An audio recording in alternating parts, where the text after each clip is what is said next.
हरे राम राम राम हरे जय राम माधव कुंज बिहारी जय राम माधव कुंज बिहारी जय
Hare Krishna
स्कंद 10 अध्याय 48 आणि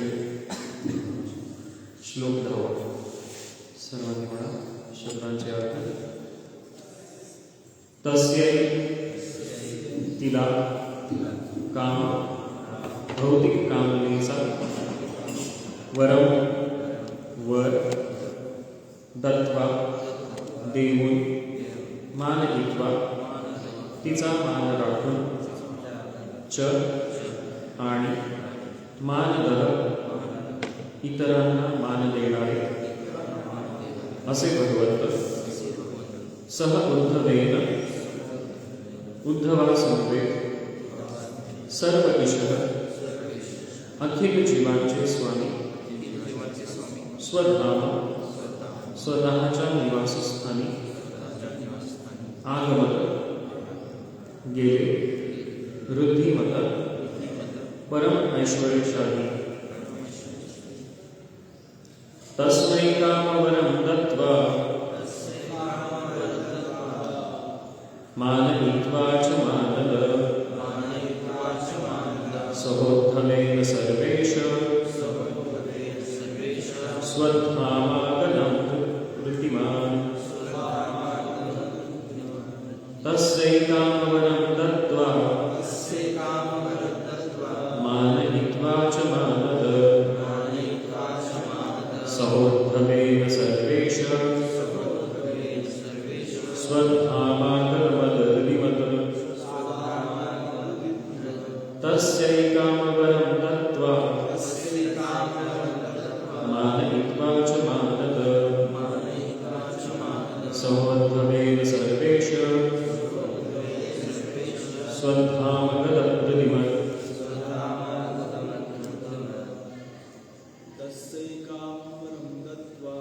तस्यै कामवरं दत्त्वा मानयित्वा च मानद सहोद्धवेन सर्वेषः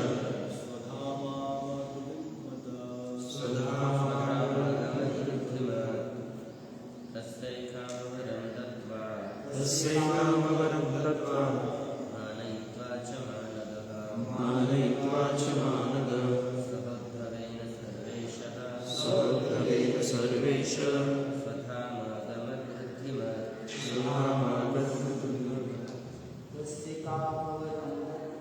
तस्यै कामवरं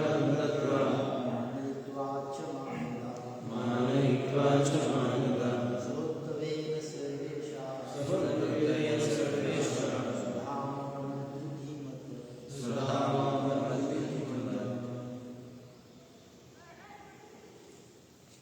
तस्मै कामवर दत्त्वा मानयित्वा च मानदा सहोत्त्वेन सर्वेषां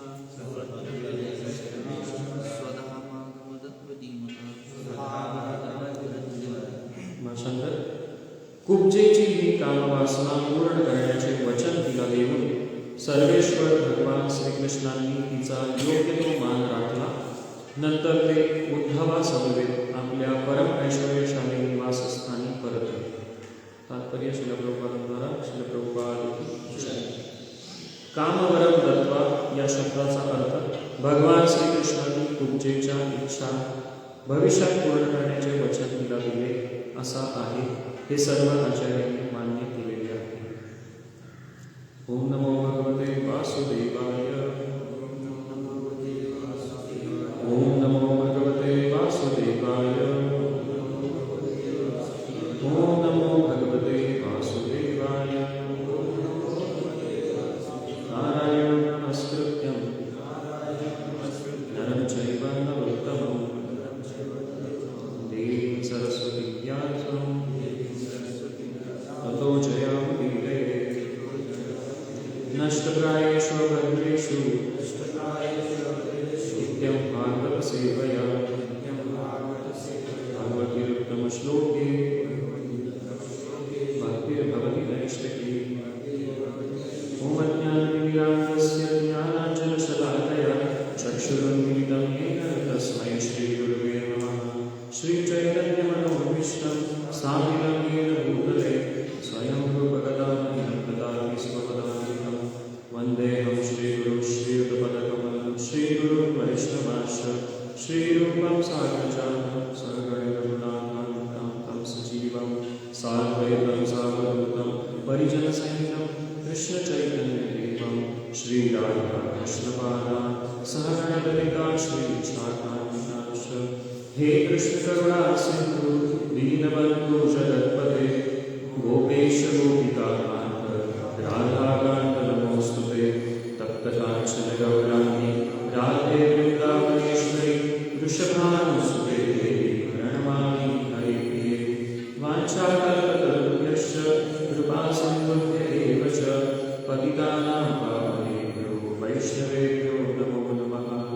जय श्रीकृष्ण चैतन्य प्रभु नित्यानंद श्री अद्वैत गदाधर श्रीवासादि गौरभक्तवृंद.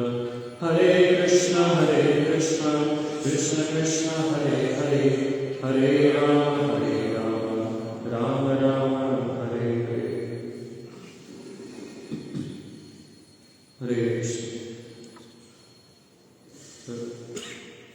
आपण भागवतांचा 10वा स्कंद पाहत आहोत. त्यातला 48वा अध्याय आणि त्यातला 10वा श्लोक. तर श्रीमद भागवतम हे आपल्यासाठी फार महत्त्वाचा ग्रंथ आहे आणि आपण या भागवतांचा अध्ययन करतच असतो. तर आज पहिलीच अशी वेळ आहे की आज आरोग्य मंदिरामध्ये पहिल्यांदाच भागवत प्रवचन देत आहे, ते पण व्याससंदर्भात बसून.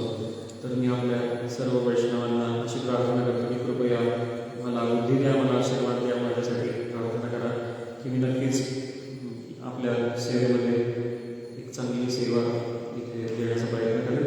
आणि जे काही मला ज्ञात आहे, जे काही मला माझ्या गुरुजनांकडून त्याचबरोबर सिनियर भक्तांकडून मला जे काही ज्ञान झालेलं आहे किंवा माझ्या स्वतःच्या अनुभवातून मी जे काही शिकलेलं आहे ते तुम्हाला प्रस्तुत करण्याचा प्रयत्न करेन. आणि विशेष करून आज ज्या विषयावर आपण चर्चा करणार आहोत तो अत्यंत विशेष असा विषय आहे जो की आपल्या सर्वांना भेडसावत आहे. अशा प्रकारे एक स्वतःचं आपलं अस्तित्व आपण या स्त्रीमध्ये किंवा या व्यक्तीमध्ये, या पात्रामध्ये आपण स्वतःला पाहू शकतो. आणि यावर बऱ्याच वेळा मी असा विचार केलेला आहे की ज्यावेळी आपण एखाद्या टॉपिकवर बोलण्यासाठी प्रिपेअर करतो, स्वतःला खूप जास्त तयारी करतो, त्यावेळी खूप जास्त तयारी केली की आपण बोलताना बऱ्याच वेळा काही गोष्टी विसरून जातो किंवा काही गोष्टी राहतात बोलायच्या. तर आज मी प्रिपेअर करण्याचा प्रयत्न पण केला, पण प्रिपेअर करण्यापेक्षा जास्त आपल्याला रोजच्या अनुभवातून जे दिसतं आजूबाजूला भौतिक जगामध्ये, त्यातून आपल्या अनुभवातून आपण जे जास्त शिकतो तर तेही जास्त महत्त्वाचं आहे असं मला वाटतं. आणि त्याचबरोबर आपण जे अध्ययन करतो तेही तितकंच महत्त्वाचं आहे.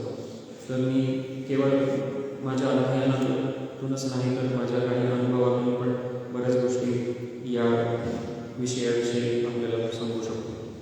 तर आपण पाहत आहोत एक कॅरेक्टर जे की भागवतामध्ये आहे आणि तिचं नाव आहे कुब्जा.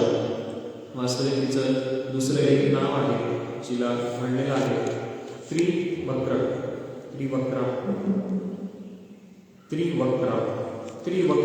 त्रिवक्र म्हणजे जी एका भागातून नाही तर 3 भागातून वाकडी आहे, वाकडी तिकडी. भगवंताचं पण एक नाव आहे त्रिभंग ललित. भगवंत पण 3 ठिकाणी वाकडे आहे. पण भगवंताचं वाकडे पण ज्यावेळी आपण पाहतो त्यावेळी आपण आपलं मन मोहून जातं त्या त्रिभंग स्वरूपामध्ये भगवंतांकडे पाहिल्यानंतर. भगवंतांचं हे स्वरूप आपल्याला आवडतं. भगवंतांनी काही केलं तर आपण ते आपल्याला ते आकर्षित करून घेतात.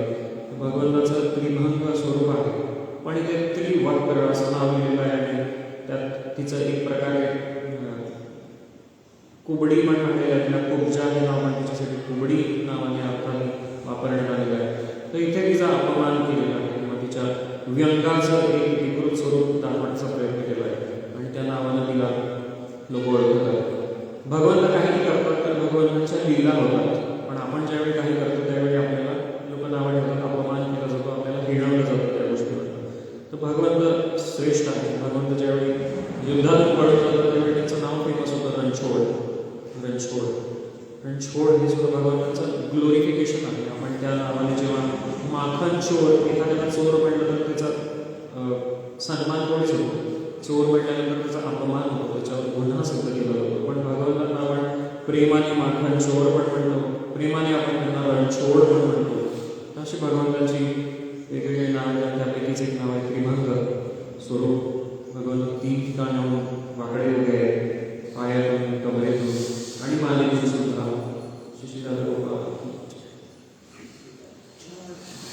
पण या कुब्जेला मात्र लोक तिच्या या रूपावर फिरवत आहेत. आता याचा थोडा आपण पार्श्वभूमी बघितली तर असं म्हटलं जातं शास्त्रामध्ये सांगितल्यानुसार जे लोक कुबडे जन्माला येतात किंवा ज्याच्यामध्ये काहीतरी शारीरिक व्यंग असतं, कुबडे, लंगडे अशा प्रकारचे जे व्यंग असतात ते नक्कीच मागच्या जन्मी त्यांचं काहीतरी अधार्मिक कृत्य त्यांनी केलेलं असतं आणि त्याचा परिणाम म्हणूनच त्यांना अशा प्रकारचं व्यंग त्यांच्या शरीरामध्ये येतं. वास्तविक आपण अशा जीवांच्या प्रती नक्कीच सहानुभूती आपल्याला असली पाहिजे आणि त्यांच्याबद्दल थोडीशी आपल्यामध्ये करुणा असली पाहिजे आणि आपण त्यांच्यावर करुणा दाखवली पाहिजे. पण असं देखील शास्त्रामध्ये सांगितलेलं आहे की जे लोक शारीरिक व्यंगाने जन्माला आलेले असतात त्यांच्यामध्ये थोडीशी एक प्रकारे कुबुद्धी असते असं म्हणू शकतो आपण. आणि अशा लोकांवर विश्वास ठेवू नये असं पण सांगितलेलं आहे. कोणी सांगितलं आहे अर्थात माहीत नाही, कदाचित चाणक्य पंडितांनी सांगितलं असावं असं मला वाटतं. पण शास्त्रामध्ये कुठे ना कुठे असा उल्लेख आहे की अशा व्यक्तींवर विश्वास ठेवू नका. पण अर्थात आपण एक वैष्णव भक्त आहोत तर आपण असं नाही करू शकत की आपण अशा व्यक्तीवर विश्वास न ठेवणे वगैरे या गोष्टी लांबच्या. पण आपण त्याच्याबद्दल करुणा तर आपल्याला प्रत्येक जीवाबद्दल आहेच आहे. शारीरिक व्यंग घेऊन आलेला असला तरी तो एक मनुष्य आहे आणि मनुष्य जन्म ज्याला अर्थात मिळालेला त्यावरती त्याला भक्ती करण्याची संधी नक्कीच आहे. इतर जीव आहे ते भक्ती नाही करू शकत, पशु. पण मनुष्य जन्मामध्ये जर एखादं कोणी व्यंग जरी जन्माला आलेला असला तरी सुद्धा त्याला भक्ती करण्याची संधी मिळाली जाते. अनेक वर्षापासून मी एक माताजी आहेत ज्या आपण जर जुहू मंदिरात कधी गेला असाल तर जुहू मंदिरामध्ये दररोज जी 7:15 वाजता दर्शन आरती होते त्या आरतीला एक माताजी येतात आणि ते इतक्या शरीराने त्यांच्यामध्ये एवढं व्यंग आहे की त्यांना चालणं इतकं कठीण असतं तरी पण त्या येतात मंदिरात आणि नित्यनियमाने दररोज दर्शन करतात. दर्शनाच्या वेळी दिसतात, तिलक लागलं असतो, जप करतात आणि भगवंतांचं अतिशय व्याकुळतेने असं विरहामध्ये दर्शन घेतात. आणि मी अनेक वर्षापासून त्या माताजींना बघतो मंदिरामध्ये आणि त्या दररोज दिसतात नियमाने. तर याचाच अर्थ आपण भक्तांच्या बाबतीत आणि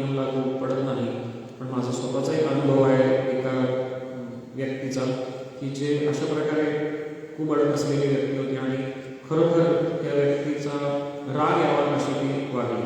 यावरून मला या शास्त्रातल्या विधानांवर थोडंसं सत्यता तिची पटलेली आहे की खरंच अशा प्रकारचं व्यंग जर कोणी घेऊन आलं असेल तर आपण थोडंफार त्यांच्यापासून लांब राहावं. पण अर्थात आपण त्यांना भक्ती प्रदान करण्यासाठी नेहमी तत्पर असावं. तर कुब्जा ही एक अशी व्यक्ती आहे, असं एक कॅरेक्टर आहे शास्त्रामध्ये, जी की तिच्या शरीराने तिच्यामध्ये व्यंग आहे आणि आपण अशा व्यक्तींना अपंग असं म्हणतो. पण अपंगत्व या शब्दाला सरकारने एक वेगळं नाव दिलेलं आहे, ते म्हणजे दिव्यांग. आता वास्तविक दिव्यांग या शब्दाचा स्पिरिच्युअल अर्थ जर आपण घेतला, आध्यात्मिक अर्थ, तर दिव्यांग आपल्या शरीरामध्ये असं कोणतं अंग आहे जे दिव्य आहे? तर मला वाटतं फक्त आत्माच दिव्य आहे. बाकी कुठलाही अंगाचा कोणताही प्रकार किंवा कोणताही अवयव हा दिव्य नाही. पण आपण आपल्या या शरीराला दिव्य तेव्हा बनवू शकतो ज्यावेळी आपण त्याला भगवंताच्या सेवेत लावू. तर शरीराने आपण कसेही असो, कितीही सुंदर असो, कितीही कुरूप असो, आपला रंगकांती अंगकांती कोणत्याही प्रकारची असो, कशीही असो, आपल्याला केवळ आपल्या या शरीराला भगवंताच्या सेवेमध्ये कसं लावता येईल हे पाहायचं आहे आणि त्यानंतरच आपलं हे अंग बनेल दिव्यांग. तर म्हणून कुब्जा ही जी स्त्री आहे, तर ती जेव्हा मथुरेमध्ये जेव्हा भगवान श्रीकृष्ण आणि बलराम मथुरेमध्ये प्रवेश करत आहे आणि मथुरे नगरीच्या रस्त्यांवरून ते चालत चाललेले आहेत कंस राजाच्या महलच्या दिशेने, राजवाड्याच्या दिशेने. त्यावेळी जात असताना ही कुब्जा स्त्री तिथून जात आहे आणि तिच्या हातामध्ये आहे फुलांच्या माळा आणि त्याचबरोबर एका छोट्याशा पात्रामध्ये आहे चंदन. हे चंदन ही कुब्जा कुणासाठी घेऊन चालले? तर कंस महाराजांसाठी घेऊन चालले. कंस महाराज जे आहेत त्या राजवाड्यात बसलेले आणि जे की मथुरा नगरीचे आणि आजूबाजूचे एवढ्या सगळ्या प्रदेशाचे एक मोठे राजा आहेत. आणि कुब्जाची ही सेवा होती दररोजची की ते दररोज चंदनाची बुटी, चंदन घासून आणि त्यानंतर फुलांच्या सुवासिक अशा माळा लावून या कंस महाराजांसाठी रोज घेऊन जात होते. आणि हे घेऊन जात असताना ज्यावेळी श्रीकृष्ण भगवान समोरून येत आहे तेव्हा श्रीकृष्णांना एक सुंदर असा गंध येत आहे, सुगंध येत आहे. आणि हा सुगंध कुठून येत आहे याचा विचार भगवान श्रीकृष्ण करत आहेत आणि त्यानंतर समोरून येणारी कुब्जा त्यांना दिसते. कुब्जा दिसल्यानंतर कुब्जाला जेव्हा ते अडवतात आणि म्हणतात की असा सुंदर असा सुवास तुमच्या फुलमाळातून आणि ह्या चंदनाचा जो सुवास येत आहे तो मला आकर्षित करत आहे आणि हे सुंदरी असा उल्लेख करत आहे ते कुब्जाचा. हे सुंदरी, हा सुवास कुठून येतो? ज्यावेळी सुंदरी असं या कुब्जेला एक संबोधन वापरलेलं भगवंतांनी त्यावेळी कुब्जाला अत्यंत राग आहे. हे अपंग व्यक्ती जे कोणी असतात, कोणी शारीरिक वेगळे घेऊन जन्माला आलेले असतात, त्यांना एकतर लहानपणापासून नेहमीच हिणवलं जातं त्यांच्या या अपंगत्वावर. प्रत्येकजण त्यांना हिणवत असतो किंवा प्रत्येकजण त्यांच्याकडे एक वेगळ्या नजरेने पाहत असतो. कोणताही असो, त्याच्यावर कोणताही शारीरिक वेग असो, तर त्याच्याकडे एक वेगळ्या नजरेने बघतो. आणि मला एक सायकोलॉजिकली जेव्हा स्टडी आपण करू अशा व्यक्तींचा त्यावेळी असं वाटतं की सतत कोणीतरी त्यांना हिणवत असतं. त्यामुळे प्रत्येकजण जो व्यक्ती त्यांच्याकडे बघत आहे तो आपल्याला काही ना काही बोलणार आहे अशी त्यांची आधीच धारणा झालेली असते. आणि त्यामुळे त्यांची एक मानसिकता झालेली असते की आता आपल्याला काहीतरी वेगळ्या नजरेने बघत आहे म्हणजे आपल्याला काहीतरी बोलणार. त्यामुळे असे लोक कायम क्रोधित असतात समोरच्या व्यक्तीवर. त्यांच्यामध्ये कायम क्रोध भरलेला असतो की आता मला कोणीतरी काहीतरी बोलणार, ही त्यांची मानसिकता बनलेली असते. त्यामुळे जेव्हा कोणी आपल्याला असे लोक भेटतील तेव्हा त्यांना अत्यंत सहानुभूती दाखवलेली पण त्यांना आवडतात. खूप जास्त सहानुभूती दाखवली, अरे असं कसं झालं प्रभूजी तुमचं, अरे बापरे, असं खूप जास्त बोलल्यानं पण त्यांना राग येऊ शकतो. त्यामुळे थोडीशी सहानुभूती अशी दाखवली पाहिजे की त्यांना नकळत त्यांना आपण सहानुभूती पण दाखवली पाहिजे आणि कोणीतरी वेगळं आहे अशा दृष्टीने आपण नाही बघितलं पाहिजे. तर कुब्जा ज्यावेळी म्हणतात सुंदरी, त्यावेळी नक्कीच कुब्जाला काय वाटलं की ही माझी चेष्टा करत आहे किंवा माझ्यावर मस्करी करत आहे. आणि त्यामुळे कुब्जाला खूप क्रोध आलेला आहे की सुंदरी का म्हणतात. कारण सगळ्या जगाला माहिती आहे सुंदर नाही आहे. पाठीला कुबड आलेलं कोणाला चांगलं दिसतं, कोणाला ते आवडेल आणि त्या स्वतःला तर कशाला तिला आवडेल. पण असं शास्त्रामध्ये उल्लेख आहे की ज्यावेळी कुब्जा हे तिच्या पाठीवर जर कुबड आलेलं ते कुबड कशामुळे आलेलं आहे तर अधर्मामुळे ती वाकलेली आहे. कुबड आल्यावर माणसाच्या पाठीवर ओझं आहे आणि ते ओझं असल्यानंतर माणूस खाली वाकलेला आहे. माणूस ज्यावेळी पोतं घेऊन जातो त्यावेळी त्याला खाली वाकावं लागतं. जेव्हा केव्हा आपल्या पाठीवर काही जड वस्तू आहे तेव्हा आपण वाकतो खाली. अर्थात आता डॉक्टर आहे म्हणून मेडिकल लँग्वेजमध्ये जर आपण विचार केला कुबड म्हणजे एक्झॅक्टली काय आहे तर आपला जो मणका आहे तो मणका स्ट्रेट असला पाहिजे. वास्तविक आपला मणका पण 3 ठिकाणी कर्व आहे.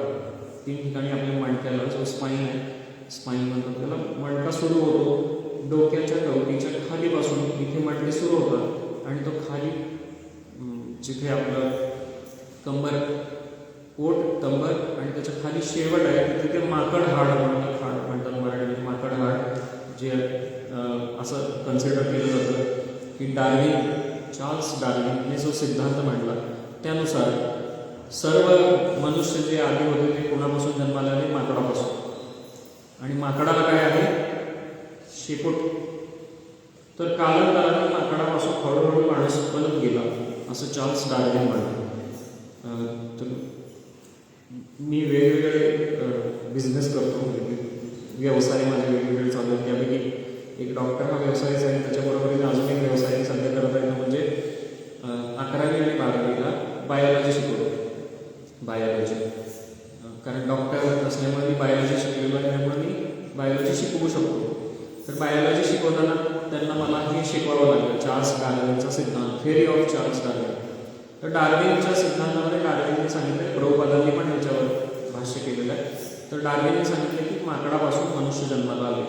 तर माकड 4 पायावर चालतात आणि हळूहळू ज्यावेळी मनुष्य बनायचं त्याची प्रोसेस सुरू होती इव्हॉल्युशनमध्ये उत्क्रांतीमध्ये अनेक लाखो वर्षांमध्ये हे माकड 4 पायावरचं चालायचं सोडून उभं झालं हळूहळू. आणि ज्यावेळी उभं झालं त्यावेळी त्याचे 2 हात मोकळे झाले म्हणजे पायाचं रूपांतर हातामध्ये झालं पुढचे जे ज्याला 4 लिंब असं म्हणतात. आणि या हाताचा वापर मनुष्य वेगवेगळे कार्य करण्यासाठी करू लागला. हात मोकळे झाल्यामुळं फक्त पायावर चालू लागल्यामुळं त्याच्यासाठी हात मोकळे झाले तो जास्त काम करू लागला. इतर पशूंना 4 पायाने चालावं लागतं त्यामुळं खाणं पिणं इतर सगळे कार्य त्यांना तोंडाने करावं लागतं. मनुष्यामध्ये असं नाही मनुष्य हाताने काम करू शकतो आणि पायाने चालू शकतो. तर 2 पायावर जेव्हा मनुष्य चालू लागला त्यावेळी त्याचं शेपूट गळून पडलं कारण शेपटाचा काही उपयोग राहिला नाही असं चार्ल्स डार्विनचं मत आहे. शेपूट काय करायचं ज्यावेळी 4 पायावर चाललं त्यावेळी बॅलन्सिंगचं काम करायचं. आता त्याला बॅलन्स करण्यासाठी त्याचे 2 पाय वास आहेत त्यामुळे आता हळूहळू त्याचं शेपूट निघून गेलं आणि हा मणक्याचा शेवटचा पार्ट जे आहे टेल बोन असं म्हणतात शेपटाचं बोन शिल्लक राहिलेलं आहे. आणि जर समजा आपल्या पाठीच्या कर्वमध्ये एस शेप आहे पहिल्यांदा मानेच्या इथं थोडासा असा कर्व आहे त्यानंतर थोडासा फुगीर भाग आहे वरचा हा भाग जो आहे आणि त्यानंतर परत कमरेच्या भागामध्ये नाद घुसलेला आहे आणि परत खालच्या भागाला असा अजून एक कर्व म्हणजे कॉन्व्हेक्स कॉन्केव्ह कॉन्व्हेक्स कॉन्केव्ह अशा 3 ठिकाणी आपला मणका वळलेला आहे. चुकून जन्म होत असताना म्हणजे एखाद्या गर्भाची वाढ होत असताना याच्यामध्ये काही डिफेक्ट झाला तर आपल्या मणक्याचा जो कर्व आहे तो व्यवस्थित न होता त्याच्यामध्ये काही डिफेक्ट झाल्यामुळे आपल्याला कुबड येऊ शकतो. कुबड आलं म्हणजे काय ज्या ठिकाणी कर्व आहेत मणक्याला तिथे कर्व असण्याचे सोडून आणखी जास्त कर्व आला थोडा अजून भाग आला जिथे नको आहे तिथे अशा व्यक्तीचा एक्सरे काढला तर आपल्याला त्याच्या मणक्याची स्थिती नक्की कळेल कशी. तर हे जे कुबड आलेलं आहे ते कशामुळे आलेलं अधर्माचं कुबड आले अधर्मानुसार आणि मेडिकल दृष्ट्या आपण त्याचा विचार केला तर जन्मताच त्याच्यामध्ये डिफेक्ट आहे. जन्मताच डिफेक्ट का आला पास्ट कर्म म्हणजे पूर्वकर्मानुसारच जन्मता डिफेक्ट आलेलं असतं. जन्मता डिफेक्ट येण्याचं दुसरं काहीच कारण नाही. पूर्वकर्मामध्ये आपण जे काही कर्म केले त्याचा भोग आपल्याला जन्मताच आलेला आहे. जन्म झाल्यानंतर तुमचा ॲक्सिडेंट झाला काय झालं त्याच्यामुळे तुमची डिफॉर्मिटी झाली बोनमध्ये तुमचं काय हाड इकडं तिकडं वाकडं तिकडं मोडलं ते नंतरची गोष्ट आहे. पण जन्मताच जर तुम्ही काही आजार किंवा काही डिफेक्ट बॉडीमध्ये घेऊन येत असेल तर याचा अर्थ तुमच्या पूर्वकर्माचे भोग आहे. तर ही कुब्जा अधर्माचं बोज किंवा वजन घेऊन आलेली त्यामुळे ती वाकलेली आहे. आपण बघतो काही वयोवृद्ध लोक असतात ज्यावेळी आयुष्य जगून त्यांचं झालेलं आहे पूर्ण आणि खूप जास्त जखम म्हातारे झालेलं त्यावेळी त्यांचा बऱ्यापैकी पाठीचा मणका हा वाकलेला असतो तो झिजून वाकलेला आहे. पण इथे कुब्जा जन्मतःच कुबडी आहे तर हा फरक आहे. आता ही कुब्जा जी आहे तिच्याबद्दल सांगितलेलं आहे. कुब्जेची ही कामवासना पूर्ण करण्याचे वचन तिला देऊन सर्वेश्वर भगवान श्रीकृष्णाने तिचा योग्य तो मान राखला. त्याच्या अगोदरच्या श्लोकामध्ये सांगितलेलं आहे, त्रिवक्रा म्हणाली, हे प्रियकरा, तुम्ही आता येथे माझ्यासोबत आणखी काही दिवस निवास करा आणि क्रीडा करा. हे कमळ नयना, तुमची संगती त्यागण्याचे धैर्य मला होत नाही. कुब्जा चंदन घेऊन आलेली आहे कंस महाराजांसाठी आणि ज्यावेळी भगवान श्रीकृष्ण समोर दिसतात आणि त्यावेळी अशा प्रकारे तिला सुंदरी असं संबोधन करतात, त्यावेळी ती क्रोधित होते आणि क्रोधित झाल्यानंतर भगवंत म्हणतात, मी सुंदरी तुझ्या शरीराला बोलत नाही, मी कधीच कोणाचं शरीर बघत नाही, मी शरीराच्या आत असणारा आत्मा पाहतो आणि तुझा आत्मा सुंदर आहे हे मी पाहतो. इथे भगवंताची शिकवण देतो की आपण सुद्धा सर्व जीवांना त्यांच्या बाह्य स्वरूपावरून न पाहता त्यांच्या आत्म्याला आत्मा पाहायला पाहिजे. याचा अर्थ आपण कुठल्याही कुत्र्या मांजराला जवळ घेऊन किंवा डुकराला जवळ घेऊन त्याला वावा किती सुंदर आहे असं नाही म्हणायचं आहे. तर अर्थात त्याचा आत्मा जो आहे तो भगवंताचा अंश आहे आणि तो भगवंताचा अंश जो आहे तो अत्यंत पवित्र आहे. बाह्य आवरण हे त्याला तात्पुरत्या स्थितीमुळे मिळालेलं आहे आणि त्याच्या पूर्वकर्मानुसार 84 लक्ष योनीपैकी वेगवेगळं शरीर मिळालेलं आहे आणि त्याहीमध्ये मनुष्य शरीर जर मिळालेलं आहे तरी सुद्धा त्यामध्ये जर काही डिफेक्ट असेल तर तो त्याच्या पूर्वकर्मानुसार.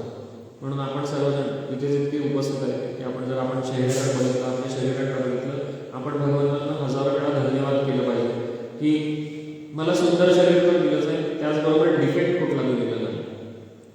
कोणत्याही प्रकारचं डिफेक्ट, कोणत्याही प्रकारचं व्यंग जर आपल्या शरीरामध्ये असतं तर आज आपण जी सेवा करत आहोत ती सेवा करणं आपल्याला किती अवघड झालं असतं. माझ्या संपर्कात असे काही आहेत मुलं की जे मूकबधिर आहेत, ज्यांना बोलता आणि ऐकता येतं. कशामुळे झालं तर जन्मताच त्यांना ऐकायला येत नव्हतं, त्यामुळे ते शब्द बोलण्याचा त्यांनी कधी लहानपणापासून प्रयत्नच केला नाही आणि त्यामुळे त्यांना ऐकायला बोलता येत नाही. पण हे भक्तांच्या कुटुंबामध्ये जन्माला आले. एकाच कुटुंबामध्ये दोघं सख्खे भाऊ आहेत आणि त्यांना ऐकायला बोलायला येतं आणि ते भक्तांच्या कुटुंबामध्ये जन्माला आले याचा अर्थ त्यांची काहीतरी सुकृती असावी. पण काहीतरी भगवंतांनी त्यांना कमी दिलं, पण याचा अर्थ असं नाही झाला की ते त्यांच्या भक्तीमध्ये कुठे कमतरता आहे किंवा त्यांच्या भक्तीच्या प्रगतीमध्ये कुठे अडथळा आहे. आणि एका भक्ताच्या कुटुंबामध्ये जन्माला आल्यामुळे त्यांना भक्ती करण्याची किंवा तो ऑटोमॅटिक त्यांना जो लाभ मिळायचा तो पण मिळत आहे. तर भगवंत सर्व दृष्टीने एखाद्या जीवाचा उद्धार करण्याचा पूर्णपणे प्रयत्न करतात. तर कुब्जा ज्यावेळी भगवंतांना पाहते, आता एक गोष्ट होते की ज्यावेळी तुम्ही खूप वाकलेले आहात, जवळपास 90 डिग्रीमध्ये तुम्ही वाकलेले आहात, तर तुम्हाला वर बघणं थोडंसं अवघड जातं. जसं की एक सुंदर कथा आहे, तुम्हाला सर्वांना माहिती आहे, गदाधर पंडितांची. गदाधर पंडित ज्यावेळी जगन्नाथपुरीमध्ये राहत होते आणि त्यांचं वय झालं, चैतन्य महाप्रभू त्यांची लीला संपवून निघून गेले आणि त्यानंतर गदाधर पंडित कमी वयाचे असून सुद्धा 48व्या वर्षी चैतन्य महाप्रभूंनी शरीर सोडलं. तर साधारण त्यांच्याच वयाच्या आसपास असणारे गदाधर पंडित 1 वर्षामध्ये वृद्ध झाले. कशामुळे? केवळ भगवंतांच्या विरहामध्ये, चैतन्य महाप्रभूंच्या विरहामध्ये गदाधर पंडित इतके वृद्ध झाले की 1 वर्षातच ते म्हातारे दिसू लागले आणि त्यांच्या पाठीला पार आला आणि इतके झोपले की गोपीनाथांची सेवा करणं त्यांना शक्य होईल आणि गोपीनाथ उंच होते आणि त्यांचा शृंगार करणं त्यांना शक्य होईना. त्यावेळी त्यांनी प्रार्थना केली भगवंतांकडे की आजपासून मी माझी सेवा बंद करतो आणि माझे दुसरे कोणी इतर पुजारी आहेत त्यांच्याकडे सेवा देतो, कारण मी तुमचा शृंगार व्यवस्थित करू शकत नाही आहे. आणि दुसऱ्या दिवशी भगवान स्वप्नामध्ये आले गदाधर पंडितांच्या आणि त्यांनी सांगितलं की नाही, तुम्हीच माझी सेवा करायची उद्यापासून. ज्यावेळी गदाधर पंडित जाऊन दरवाजा उघडत पाहतात तर आतमध्ये गोपीनाथ खाली बसले. जगामध्ये एकच मंदिर ज्या ठिकाणी भगवंत मांडी घालून बसलेले. कशासाठी? गदाधर पंडितांसाठी. तर वयोवृद्ध झाल्यानंतर आपल्याला पूर्णपणे वर पाहून सेवा करणं शक्य नाही. तसंच कुब्जाला भगवंतांना पाहणं कठीण जात होतं. भगवंताचं सुंदर आकर्षक मोहक असं चेहरा पाहणं तिला कठीण जात होतं. तरी पण ती ज्यावेळी तिने पाहिलं भगवंतांचा चेहरा त्यावेळी भगवंतांकडे आकर्षित झाली. आणि एक कुब्जाच्या दृष्टीने तुम्ही विचार करा की एक स्त्री आहे जी कुबडी आहे, जिला कोणीही पाहत नाही, जिच्याकडे कोणी जवळ पण जात नाही आणि जिच्याकडे कोणीही चांगल्या भावनेने पाहत नाही, तिचा तिरस्कार करते, तिला हिणवतंय, अशा व्यक्तींच्या जवळ सुद्धा लोक जायला घाबरतात. एकदा मी पाहिलं होतं, एक लहान मुलांचा कार्यक्रम होता आणि ते बक्षीस देण्यासाठी प्रमुख पाहुण्यांना आमंत्रित केलं होतं आणि ते प्रमुख पाहुणे जे होते त्यांना कोडचा आजार होता, त्यांचा स्किनवर पॅच होते पांढऱ्या रंगाचे आणि लहान मुलं होती, पहिली दुसरी ते पाचवी पण नाही, पहिली दुसरी तिसरी चौथी अशी लहान प्राथमिक शाळेतली मुलं होती आणि त्यांना बक्षीस वितरणाचा कार्यक्रम होता आणि बक्षीस वितरणासाठी त्यांना एक मुलांना पुढं बोलवलं आणि ते अगदी लहान मुलगा आला बक्षीस घ्यायला पुढं आणि ज्यावेळी हे कोड असलेल्या त्या व्यक्तीकडनं बक्षीस दिलं तर रडायला चालू त्याला भीती वाटली ती बघून की कोड आता तो लहान होता, निराळाच होता, त्याच्या लक्षात नाही आलं, तो खूप जोरात रडायला लागला आणि त्या प्रमुख पाहुण्यांना थोडंसं विचित्र वाटलं की अरे आपल्याला बघून हा लहान मुलगा रडायला लागला. तर अशा लोकांच्या जवळ जायला लोकांना आवडत नाही, ते अशा लोकांच्या जवळ जात नाही. तर कुब्जाला कोणीच कधीच त्याच्या जवळ गेलं नाही. भगवान तिला म्हणतात हे सुंदरी आणि मी तुझा आत्मा बघतो, मी तुझं शरीर बघतो. यामुळे कुब्जा अत्यंत काय म्हणू शकतो विचलित झाली आणि तिच्या डोळ्यातून अश्रू येऊ लागले आणि ज्यावेळी तिने भगवानाचं मुख पाहिलं त्यावेळी ती अत्यंत प्रसन्न झाली आणि भगवान तिला म्हणतात हे जे काही तू चंदन आणलेलं आहे हे अत्यंत सुगंधित असं चंदन आणि ह्या मुलांच्या माळ्यात ते सगळ्या मला अर्पण कर आणि मला चंदन देऊन टाका. कुब्जा आधी थोडीशी घाबरलेली होती की हे चंदन मी घेऊन चालले कोणासाठी, कंस महाराजांसाठी, आणि हे जर कंस महाराजांची सेवा ही व्यवस्थित झाली नाही तर काय होईल, कंस तर असुर आहे, डायरेक्ट तिचा वध करू शकतो. पण ज्यावेळी भगवंताचं मुख ती पाहते त्यावेळी ती म्हणते की मला आता कोणाचीही भीती नाही, मला आता कशाचीही भीती नाही, कोणाचीही भीती नाही आणि मी आता हे चंदन स्वतःच्या हाताने तुम्हाला लावणार. आणि मग कुब्जाने ते चंदन भगवंतांना अर्पण केलं आणि स्वतःच्या हाताने भगवंतांना ते चंदन लावलं आणि तिला कुठल्याही प्रकारची भीती राहिली नाही. आपल्याला बऱ्याच वेळी असं होतं, आपलं काय जे काही कार्य असतं, फॉर एक्झाम्पल आपण असो डॉक्टर, इंजिनियर किंवा अजून जे काही आपलं कार्य असावं, आपलं जे धर्म आहे की मी हा आहे तो आहे, माझं हे कर्तव्य आहे, माझं हे काम आहे आणि ते काम मी कसं सोडू आणि ते सोडून मी कसं मी एकदा मला सेवा देण्यात आली होती माझ्या गुरु महाराजांच्या सिनियर डिसायबलकडून आणि ती सेवा मी करतच नव्हतो. एक प्रकारे मला भीती वाटत होती की सेवा माझ्याकडनं होणार का नाही होणार किंवा चुकेल अशा ठिकाणी, आणि ती सेवा किती दिवस गेले तरी माझी झालीच नाही. आणि ज्यावेळी त्यांनी मला विचारलं सेवा झाली का, त्यावेळी मी सांगितलं नाही प्रभूजी, मला थोडंसं काम जास्त होतं आणि माझी ड्युटी चालू आहे, करोनाचा पिरियड चालू होता आणि माझी जरा ड्युटी जास्त आहे त्यामुळे मी नाही करू शकतो. खरं तर मला भीती वाटत होती की सेवा करण्याची आणि ती माझ्याकडनं होईल का नाही. मी खोटं कारण सांगितलं की माझं प्रोफेशन असं आहे मी बिझी आहे. तर त्यावेळी प्रभूजींनी सांगितलं, प्रभूजी जर तुम्हाला सेवा करण्यासाठी योग्य वेळ मिळत नसेल तर असं काम सोडून द्या, असं प्रभू महाराजांनी सांगितलं. तुमचं कार्य जर तुमच्या भगवंतांच्या सेवेमध्ये अडथळा निर्माण करत असेल तर असं कार्य करू नका, असं त्यांनी सांगितलं. तर त्यावर माझ्या लक्षात आलं की ही सेवा गंभीरपणे आपण करणं गरजेचं आहे आणि ती केली पाहिजे. तर आपण बऱ्याच वेळा आपल्या कार्यामध्ये, आपल्या प्रोफेशनमध्ये, आपल्या व्यवसायामध्ये इतके गुंतलेलो असतो की आपण भगवंतांच्या सेवेमध्ये वेळ देत नाही आणि आपल्याला असं वाटतं की जर मी माझा जॉब, माझं कार्य सोडलं तर माझं पैसे कुठून मिळतील आणि माझं उदरनिर्वाह कसा होईल किंवा काय होईल. आणि जसं कंसाची भीती आहे कुब्जाला की मी जर कंसाची सेवा नाही केली तर कंस माझं काय करेल, इतक्याच प्रमाणामध्ये भीती या भौतिक जगातल्या सर्व लोकांना असते. मलाही आहे की मी जर माझं काम सोडलं तर माझं पुढे काय होईल, हा जॉब मी सोडला आणि मला पैसे मिळायचे बंद झाले, पगार यायचं बंद झालं तर माझं काय होईल, ही भीती आपल्या सर्वांना असते. मंदिरात राहणाऱ्या भक्तांना नसेल पण भौतिक जगामध्ये राहणाऱ्या लोकांना हे जास्त अनुभवायले आणि त्याहीपेक्षा जास्त त्यांना अनुभवायले जे गृहस्थ आहेत, ज्यांना घरामध्ये संसार आहे, पत्नी आहे, मुलं आहेत, ती खूप जास्त चांगल्या प्रकारे अनुभवू शकतात की ही भीती सर्वात जास्त भीती आहे त्यांना की लुझिंग अ जॉब. आजकाल अमेरिकेमध्ये गेलेल्या लोकांना परत पाठवतात, त्यांचा विजा आणि त्यांचं रेसिडेन्स तिथला संपतोय किंवा त्यांना जॉब करायला परमिशन नाही घेतलं तर खूप अत्यंत वाईट अवस्था त्यांची की जायचं काय, काय करायचं काय, आणि अशी अवस्था त्यांची. तर हीच अवस्था कुब्जाला असायला हवी होती. कंस महाराजांची सेवा न करता आपण हे चंदन एका छोट्याशा बालकाला लावलं की जो बालक कोण आहे कुबजेला माहीत नाही आहे, ते भगवंत आहे ते कुबजेला माहीत नाही, आणि तरी सुद्धा ती फिअरलेस आहे, तिला कोणत्याही प्रकारचं भय नाही. आपण भक्ती करत असताना ज्यावेळी आपण भगवंताची भक्ती करत आहोत त्यावेळी आपण कोणालाही घाबरता कामा नये. आणि या सेवेमध्ये अडथळा येईल असं कोणतंही जे गोष्टी असतील त्याचा त्याग त्वरित आपण केला पाहिजे. आपण आणि भगवंत याच्यामध्ये कोणी येता कामा नये. मग ते कंस महाराज असो किंवा कोणताही मोठा असो किंवा आपलं प्रोफेशन असो, जॉब असो किंवा कोणी व्यक्ती असो, हे आपल्याला कुबजेकडून समजतं.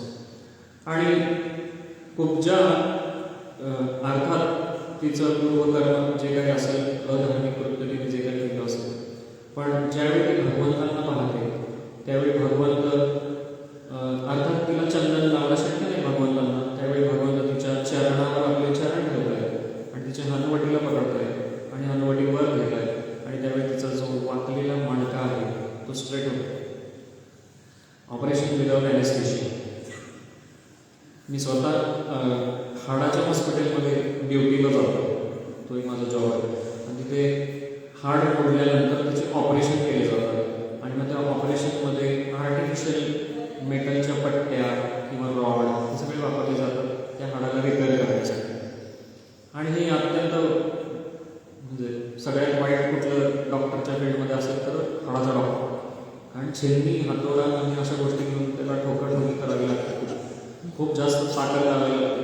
आणि त्या सर्जरीमध्ये जर तुम्ही गेला आरोग्य ऑपरेशन थिएटरमध्ये तर ले डॉक्टर आणि हे सगळे असे इकडून एक जण पाय ओढतोय तिकडून एक जण ठोकतोय, ते अगदी म्हणजे मेकॅनिकल काम आहे. जसं आपण एखादी गाडी रिपेअर करताना जसं नट बोल्ट आपण ठीक करतो, ड्रिल मशीन पण वापरली जातं त्या काळामध्ये, ड्रिल करून रोड करून.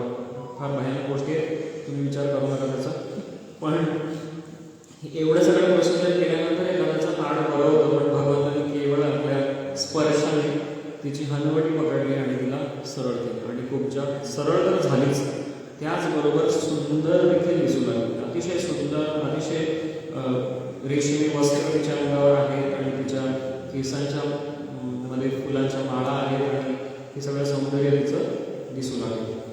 आणि त्यावेळी तिने भगवंतांना चंदन अर्पण केलं, पण तिने भगवंतांकडे एक इच्छा व्यक्त केली, ती म्हणजे कुब्जेची ही कामवासना पूर्ण करण्याचे वचन तिला दिले. तर त्याच्या अगोदर कुब्जेने काय केलं, आपले स्तन, गुर आणि नेत्र यामध्ये जागृत झालेला तप्त कामावधी भगवान श्रीकृष्णांचे चरण कमळ केवळ भुंगून शम दिला.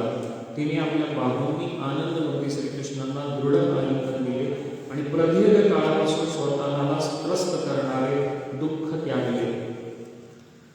तर कामवासना ही आपल्या सर्वांमध्येच असते, पण भगवंत भगवद्गीतेमध्ये म्हणतात, मी तो काम आहे जो काम भगवंतांच्या सेवेमध्ये, म्हणजे असा पुत्र जन्माला घालणे की जो पुत्र भगवंताचा भक्त बनेल, तो काम मी आहे.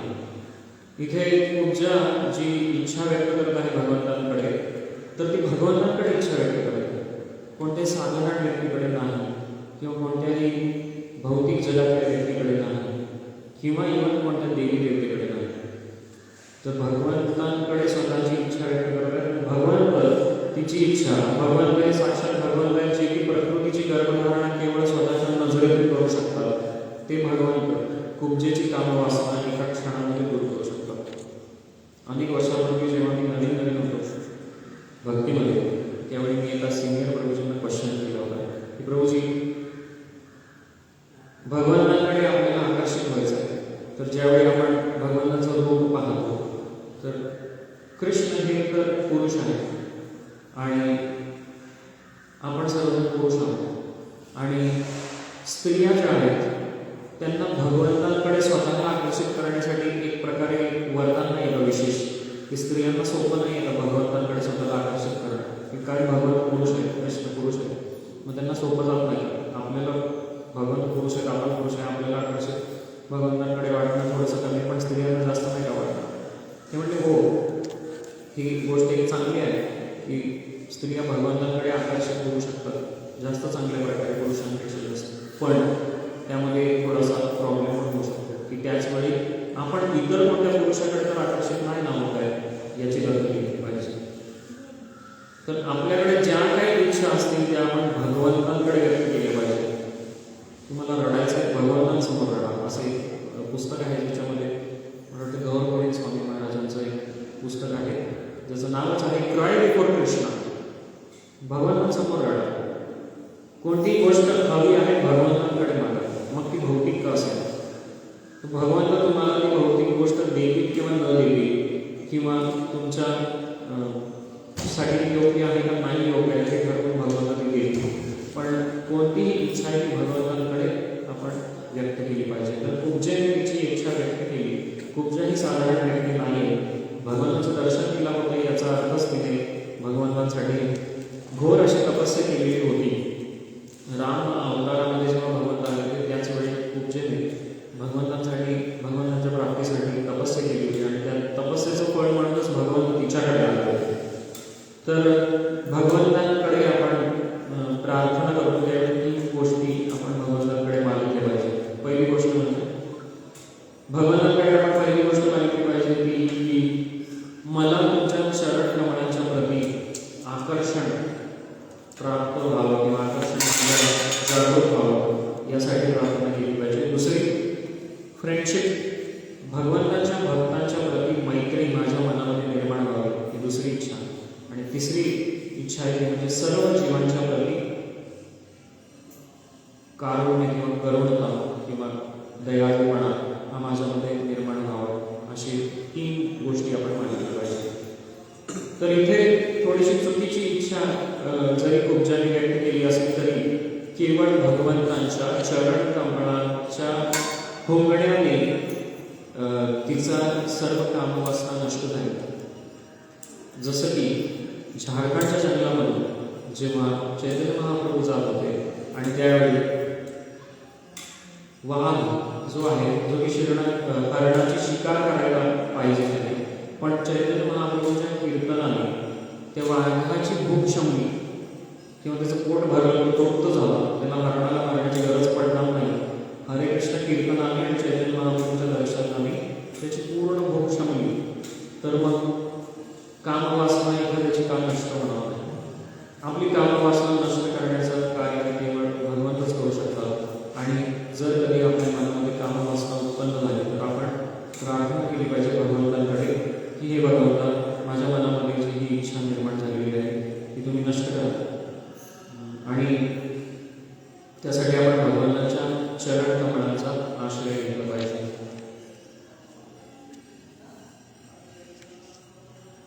इथे असं सांगितलं की कुब्जेने आपले स्तन, उर आणि नेत्र यामध्ये जागृत झालेला तप्त कामाग्नी, काम जो आहे त्याला अग्नीची उपमा दिलेली आहे. काम अग्नी आहे आणि त्याचं शमन हे भगवंतांच्या चरण कमळाने होऊ शकतं. आणि एक वैष्णवी आहे कोटीचंद्र सुशील निताई पद कमल कोटीचंद्र सुशील जे छाया जगत जुडा. तर नित्यानंद प्रभूंचे चरण हे चरण कमल आहे आणि हे चरण कमल असं आहे कोटी चंद्राची शीतलता त्याच्यामध्ये. कोटी चंद्र, चंद्र हे शीतल आहे, चंद्राचा प्रकाश शीतल आहे आणि नित्यानंद प्रभूंच्या चरण कमल इतके शीतल आहे की कोटी चंद्रांची शीतलता त्यांच्यामध्ये भरलेली आहे. तर काम हे अग्नी आहे आणि ते कुठून प्रकट होतं तर ते प्रकट होतं स्तन, उर आणि नेत्र. जास्त करून नेत्र सुरुवातीला आणि इतर सर्व गोष्टींमधून ते प्रकट होतं. आणि भगवंतांच्या चरण कमळाच्या केवळ स्पर्शाने किंवा त्याच्या दर्शनाने आपल्यामधली ही सगळी कामवासनेची अग्नी पूर्णपणे नष्ट होऊ शकते. तर विशेष करून आपण भगवंतांकडे प्रार्थना करूया की भगवंत आपल्या मनामध्ये असणारी ही कामाग्नी कायमची शमवतील आणि केवळ त्यांच्या प्रती आपल्याला आकर्षण जे आहे ते वृद्धिंगत करतील आणि ज्याद्वारे आपण शेवटी भगवंतांना प्राप्त करू शकू. केवळ कृष्ण प्रेम आपल्याला या कामवासनेच्या अग्नीपासून मुक्त करू शकतं. दुसरं काहीही नाही, दुसरं काहीही नाही, दुसरं काहीही नाही. इथे आपण थांबूया. आपण 11व्या श्लोकाकडे जायला हवं होतं पण बऱ्यापैकी त्याचं आपण थोडंसं विस्तृतपणे सांगितलं.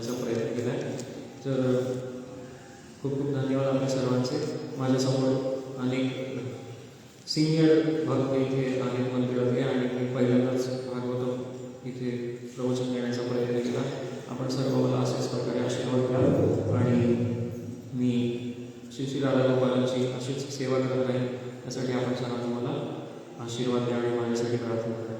हरे कृष्ण कृष्ण कृष्ण हरे हरे हरे राम राम राम हरे हरे. जर कोणाचा काही प्रश्न असेल तर विचारू शकतो.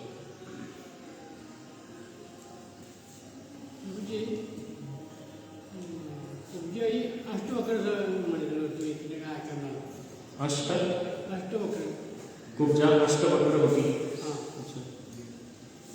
त्रिवक्र असं तिचं नाव इथे लिहिलेलं आहे.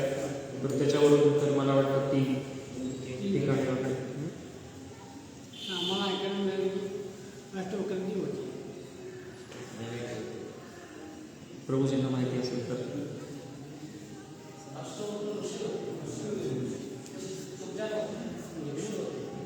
म्हणजे आम्हाला प्रभूजी ऐकायला मिळालं ते म्हणजे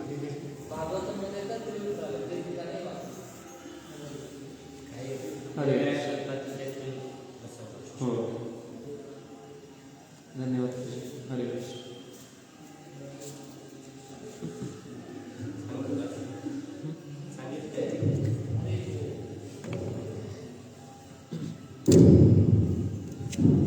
हरे कृष्ण. बहुत धन्यवाद हरिद्वार जी हमारी सारे धन्यवाद देते हरे कृष्ण हरे कृष्ण कृष्ण कृष्ण हरे हरे हरे राम तो जो ये विषय है पूजा का ये बहुत ही मतलब ऐसा है कि अब इसको भी हो सकता और भगवान की कृपा से देखो उनको जैसा रोगी और बात है रोगी डॉक्टर है और वैसे ही सब्जेक्ट मतलब मिला तो मैं यही जब बोल रहे थे तो उसमें भी यही सोचा था भगवान की इसकी योजना होती है तो इसलिए क्योंकि पर्सन है ना देखिए कभी दिन रात में है अपने हॉस्पिटल में जो भी है ऐसे बता रहे वो था ऑपरेटिंग करने का काम होता है चीरा बारी करना तो इस तरह से मैं वही सोच रहा था कि बराबर जिसको जो विषय मिलता है ना इफेक्ट मिलता है तो बहुत अच्छी वैसा वो चीज आपने एक्सप्लेनेशन किया इसका बहुत बहुत धन्यवाद. चलिए देखिए गुरु महाराज जी ने मंदिर है और हम लोग सैकड़ों में अलग अलग स्पीकर होते हैं तो हमने अभी मंदिर में साल भर तो चले गए तो मैंने सोचा गुरु को इन्वाइट करूँ मुझे अच्छा तो वचन देते हैं ये भी गुरु बहुत ही सुंदर मुझे क्लास लगती है आपकी जैसे ब्रह्मचारी क्लास देते हैं अच्छा जो है ऐसे ही आपने बहुत अच्छी तैयारी की और सही बातों को अच्छा लगा सबको भी ऐसा लगा सब लोग तो हम चाहते हैं कि देखिए मुझे मैं गया नहीं महाराज जी का संन्यास व्यास पूजा सेरेमनी 50 साल हो गए लेकिन मुझे वहाँ से ज़्यादा यहाँ मिला है क्योंकि